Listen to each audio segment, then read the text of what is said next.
What if the oldest historical document ever discovered didn't just record kings but described rulers who reigned for tens of thousands of years before a civilization-ending flood erased the world?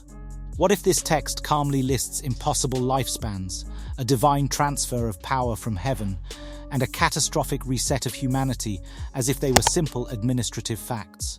If you're interested in exploring alternative perspectives on history and global events, you'll find the link to the online seminar in the description below. In 1922, an expedition led by the British archaeologist Herbert Weld Blundell was excavating the ancient Mesopotamian city of Larsa in southern Iraq when they uncovered a deceptively small yet historically explosive artifact. Beneath layers of hardened silt lay a four-sided baked clay prism, roughly 8 inches tall, densely inscribed on all sides with cuneiform writing. At first glance, it may have resembled nothing more than a clay office paperweight. In reality, it contained one of the most provocative chronological records from the ancient world.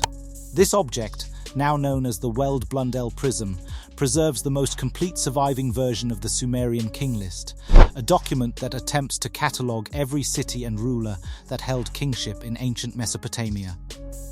The King List begins with a statement that feels less like administrative bookkeeping and more like mythic proclamation. After the kingship descended from heaven, the kingship was in Eridu. The city referenced here, Eridu, is widely regarded by archaeologists as one of the earliest urban settlements in human history, dating back to around 5400 BC. Already, the text blends divine cosmology with civic memory. Kingship is not described as a human invention, but as a heavenly institution that moved from city to city.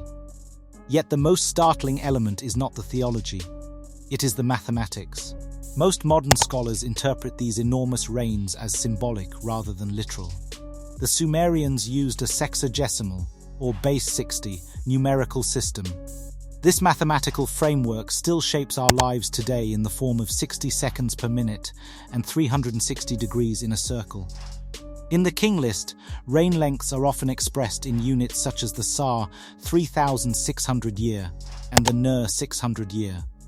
Alulim's 28,800 year reign, for instance, equals exactly 8 Sars. These neat multiples of 60 suggest deliberate structuring rather than accidental exaggeration. In this interpretation, the massive numbers function as signals of grandeur or divine favor rather than historical chronologies measured in solar years. Yet even if symbolic, the pattern is sophisticated. The total 241,200 years attributed to the 8 antediluvian kings intriguingly aligns with larger astronomical cycles. Some researchers have observed that Mesopotamian astronomical knowledge was remarkably advanced for its time. The precession of the equinoxes, a slow wobble of Earth's axis that completes a cycle roughly every 25,920 years, fits cleanly within the Sumerian numerical worldview. While it remains debated whether early Sumerians understood precession in the modern sense, their mathematical culture was undeniably intertwined with celestial observation. Thus, the King List may encode cosmological symbolism, projecting earthly kingship onto the rhythms of the heavens. The antediluvian rulers named on the prism include Alulim and Alalengar of Eridu, Enmen-Luana, Enmen-Gal-Ana, and the shepherd Dumuzid of Bad Tibira, and others ruling from Larag, Sippar, and Shuruppak. These figures form the foundation of Sumerian civilizational memory. The text presents them not as half-remembered legends but as administrative facts. There is no disclaimer suggesting metaphor. Instead, they are integrated seamlessly into the same chronological chain that later includes historically verified monarchs. The most dramatic break in the document occurs after the 8th king. The orderly list halts abruptly with a stark declaration, "Then the flood swept over the land." With that line, the antediluvian age ends. The flood marks not a gradual transition but a total rupture. After it, kingship must descend from heaven again, as though the previous world had been erased. For decades, many scholars considered this flood purely mythological. However, in 1929, the British archaeologist Leonard Woolley excavated the royal cemetery at Ur and discovered an 8-foot thick layer of sterile silt beneath early habitation layers. This water-laid deposit contained no artifacts, suggesting a prolonged inundation. Similar flood deposits have been identified at sites such as Shuruppak and Kish, often dating to around 2900 BC.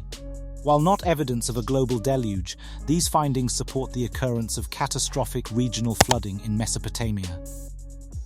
For inhabitants of a flat river valley bounded by the Tigris and Euphrates, such an event could indeed have felt world-ending.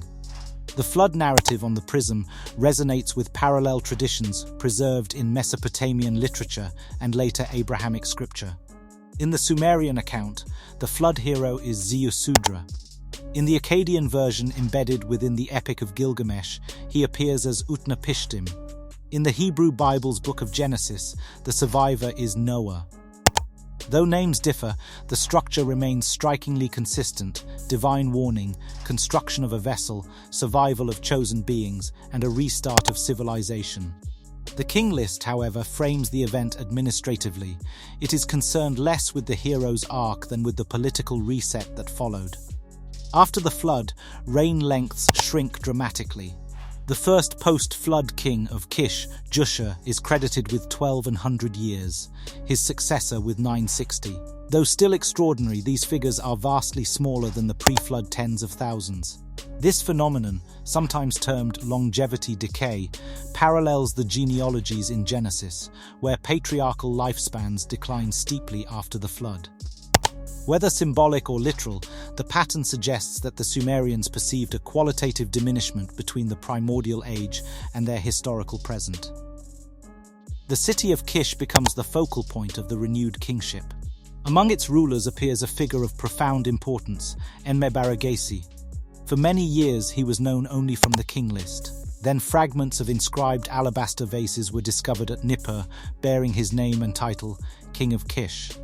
Dated to around 2700 BC, these inscriptions confirm that Enmebaragesi was a real historical ruler.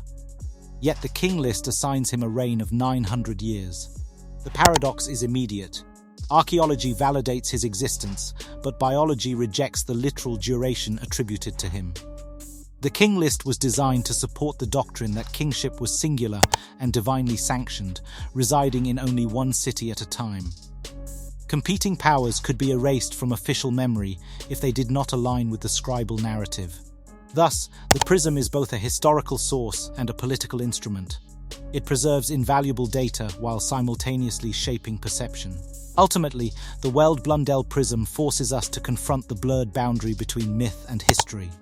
Its earliest entries stretch credibility to the breaking point, yet its later names stand confirmed by inscriptions and ruins. Rather than dismissing it as fantasy or accepting it uncritically as literal fact, we may see it as a cultural map. It charts how the Sumerians understood their origins, their catastrophes, and the gradual contraction of a once magnificent age into the fragile human scale we recognize today. In doing so, it reminds us that ancient peoples were not naive storytellers, but sophisticated interpreters of their own past, encoding memory, cosmology, and political theology into the durable medium of clay. If ancient mysteries like the Sumerian King List fascinate you, and you want more deep dives into history's most shocking discoveries, make sure to subscribe and turn on notifications, because the next secret we uncover might be even more unsettling.